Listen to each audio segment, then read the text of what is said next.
Friends, तो मेरे channel में आपका बहुत बहुत बहुत स्वागत है। माय नेम इज़ अंजलि कॉर्नियस कुकी। तो मैं इसमें शाहरुख खान की ड्राइंग बनाने जा रही हूँ। और शाहरुख खान की ड्राइंग मैं हाई लेवल पे नहीं बना रही हूँ।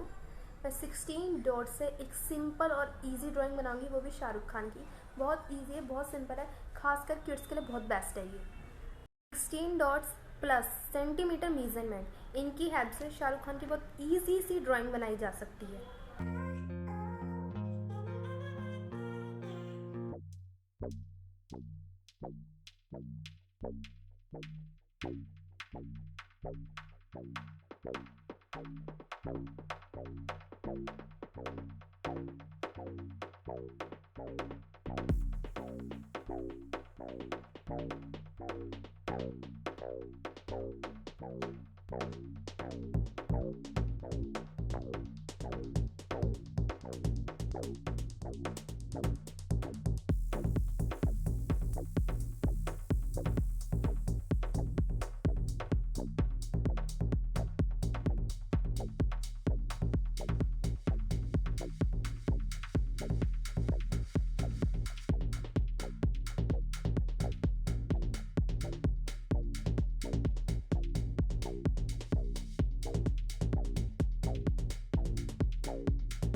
आई होप आपको मेरी न्यू टेक्निक पसंद आई होगी। तो जिसको भी शाहरुख खान बनाना है उसको मेरी ये वीडियो प्लीज़ शेयर करो।